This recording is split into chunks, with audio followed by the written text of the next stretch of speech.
Merci de me retrouver pour l'essentiel des informations à La Réunion et dans l'océan Indien sur Télécréole et toujours en simultané sur Créole FM. Si vous êtes amené à circuler dans le secteur de la préfecture à Saint-Denis le 18 mars, sachez qu'à 10h, le syndicat Force ouvrière a lancé un appel aux salariés, retraités, jeunes et chômeurs à venir présenter leurs revendications lors d'un grand rassemblement. Enrôlés au mot d'ordre national intersyndical dans le cadre de leur opposition aux dispositions prévues concernant le pacte de responsabilité, avec pour principal point noir l'exonération de 50 milliards d'euros de cotisations patronales.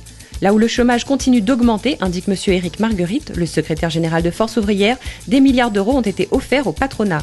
Il dénonce entre autres l'avenir menacé des caisses d'allocation familiale ou encore la disparition des bonus COSPAR et RSTA. Économie et les stations-service qui sont montées au créneau, mais par pétition cette fois-ci. Les usagers se joignent ainsi aux professionnels des stations-service concernant le service de proximité dans lequel chacun se retrouve. En effet, le Code de la santé publique interdit aux stations-service la commercialisation d'alcool de 18h à 8h, qui marquerait ainsi la fin des boissons fraîches. Un texte dont l'application ne devrait plus tarder et qui fait grincer des dents. Gérard Lebon, porte-parole et président du syndicat des exploitants de stations-service, explique que cette loi restrictive ne serait pas adaptée à La Réunion parce qu'ici, je cite, il n'y a pas d'autoroute, donc de longs trajets, et la vente d'alcool en station et ses accidents n'auraient pas de lien fondé. Lutter contre les abus est nécessaire selon lui, là où le préfet a insisté en janvier lors de ses vœux sur la mortalité importante sur nos routes due à l'alcool.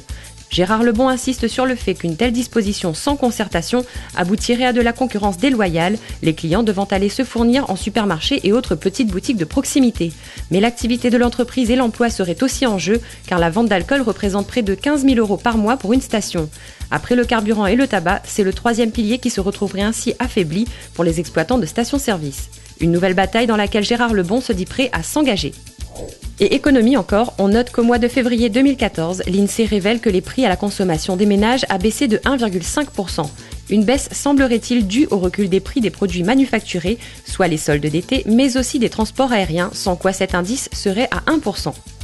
Transport. Jean-Bernard Caroupaille, le président de la FNTR, Fédération nationale des transporteurs routiers, s'est rendu à l'Elysée ainsi que tous les présidents FNTR régionaux dans le cadre d'une mission professionnelle.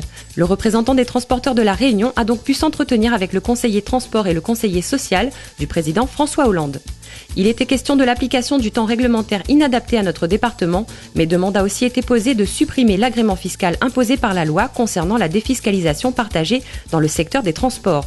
Un agrément qui freine les activités et dont le syndicat demande un allègement exceptionnel, tout du moins, à l'approche de la construction de la nouvelle route du littoral. Une prochaine réunion est prévue dans les prochaines semaines pour faire suite à cette rencontre. Et restons sur le dossier de la nouvelle route du littoral, un chantier gigantesque de 1,66 milliard d'euros, comme inscrit dans le protocole de Matignon qui avait été négocié en 2010. Soit 532 millions d'euros de subventions et 248 millions d'euros de fonds de compensation pour la TVA venant de l'État pour la construction de cet axe principal entre le nord et l'ouest de l'île. Les premiers travaux ont débuté à l'instar de l'accès et des phases préparatoires et au mois de mai, les grosses œuvres devraient commencer pour atteindre le plus lourd des travaux d'ici le second semestre 2015. Et depuis hier, jeudi 13 mars, et ce jusqu'à demain samedi 15 mars, se tient à Saint-Denis la convention radio qui réunit tous les acteurs du monde de la radiophonie à La Réunion. Une convention qui rappelle aussi que la radio se porte bien à l'ère des nouvelles technologies.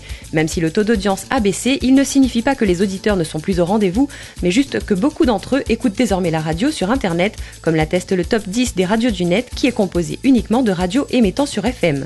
La première journée de cette convention a aussi pu mettre en lumière les horaires d'écoute à La Réunion, légèrement différents de la métropole. En effet, les Réunionnais allumeraient leur poste 1 heure plus tôt que les métropolitains.